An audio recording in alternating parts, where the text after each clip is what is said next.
பார்த்தீனிய செடி ஹெவியாக வளர்ந்துருச்சு. ஸோ நம்ம இதை வந்து முன்னாடியே ஓட்டியிருக்கணும் விதை வரதுக்கு முன்னாடியே. ஆனால் வேறு ஒர்க்கில் ஓட்ட முடியல. இப்போ ஓட்டிடலாம்.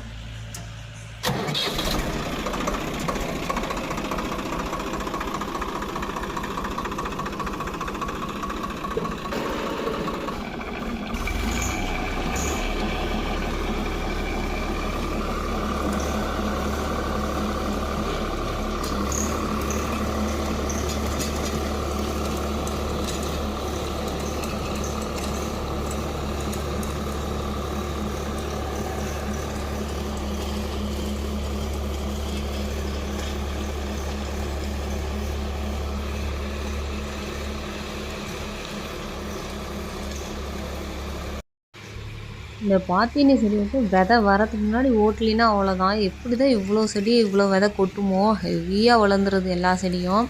கொஞ்சம் பார்க்கணும் இந்த உப்பு தண்ணிக்கும் வளருதான்ட்டு நம்ம டெஸ்ட் பண்ணி பார்க்கலான்னு கொஞ்சம் பார்க்கணும் விதைக்க போட்டிருக்கோம்.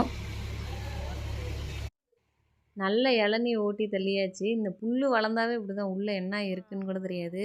நல்ல இளநியாக இருக்குது. சரி இன்றைக்கி வந்து நமக்கு வாய்க்கலை, தூக்கி போட்டுருவோம். இந்த காட்டுக்குள்ளே இவ்வளோ புல் வளர்ந்துருக்கனால உள்ளே நடக்கவே பயமாக இருந்துச்சு. அதனால தான் இன்றைக்கி ஓட்டியே ஆகணும், மற்ற வேலை கடந்தாலும் பரவாயில்லன்னு ஃபோர்ஸ் பண்ணி ஓட்ட வச்சாச்சு. தேங்காயும் நிறையா கிடைக்கு, 1 2 அதையும் பொறுக்கிட்டு போய் மேலே போட்டுருவோம். இதுவும் பிளேடில் மாட்டுச்சுன்னா அரைச்சி தள்ளிட்டு போயிடும். ஒரு 2 நாள் குழம்புக்கு ஆகும். ஏன்னா மரம் எல்லாத்தையும் நம்ம குத்தகைக்கு விட்டுருவோம். அப்படிங்கிறப்ப உழுவுற காயை நம்ம வீட்டுக்கு யூஸ் பண்ணிக்கலாம். நம்ம வீட்டுக்குன்னு 4 5 மரம் விட்ருப்பாங்க, அதை மட்டும் தான் நம்ம யூஸ் பண்ணிக்கணும். அதனால் இந்த காயை எடுத்து வச்சுக்கலாம். எத்தனை தேங்காய் எப்போ முடியலடாடி, புல்லுக்குள்ளே கிடக்கிறதுனால கண்ணே தெரிய மாட்டேங்குது. இப்போ தான் நம்ம காட்டுக்கு வேறு வேலி போட்டிருக்கோம். இல்லைன்னா ரோட்டில் போகிறவங்களாம் முன்னெல்லாம் தேங்காய் எடுத்துகிட்டு போயிடுவாங்க. அது வேறு குத்தகை மரம் பிடிச்சவங்க வேறு அப்பப்போ கொஞ்சம் ஃபீல் பண்ணுவாங்க. போகிறவங்க 2 3ன்னு எடுத்துகிட்டு போயிட்டுருக்கப்ப அவங்களுக்கு காய் கம்மியாயிருன்னு சொல்லிகிட்டே இருப்பாங்க. ஸோ அதனால் வேலியும் போட்டாச்சு. இப்போ கொஞ்சம் பரவாயில்ல.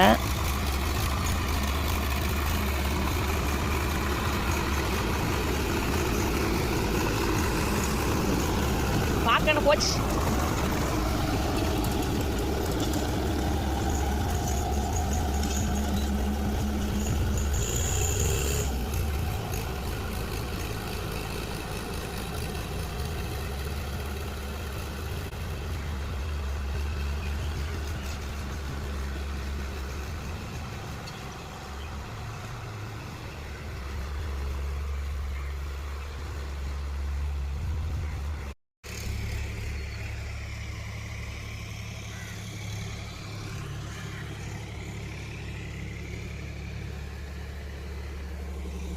இங்கே ஃபுல்லாக உப்பு தண்ணிங்கிறனால குடிக்கிறதுக்கு லைன் தண்ணி தான் வரும். அதில் கொஞ்சம் கொஞ்சம் மிச்சம் பண்ணி அப்புறம் வந்து பாத்திரம் கழுவுற தண்ணியெலாம் வந்து விட்டு கொஞ்சம் காய்கறி செடியெல்லாம் போட்டு வச்சுருக்குறாங்க. கத்திரிக்காய் செடி, மிளகா செடியெல்லாம்.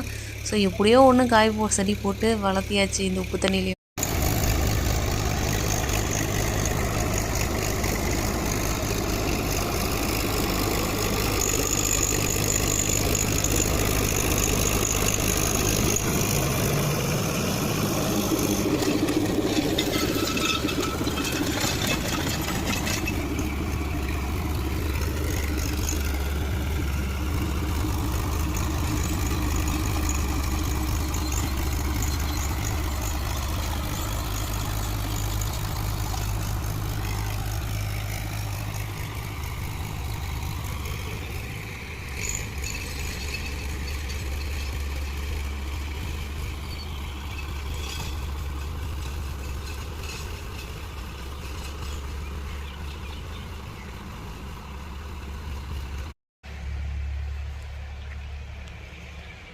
உழவு ஓட்டுனா வந்துடுவீங்களா? புழு பொறுக்கெல்லாம் மண் புழுவை பொறுக்கிட்ட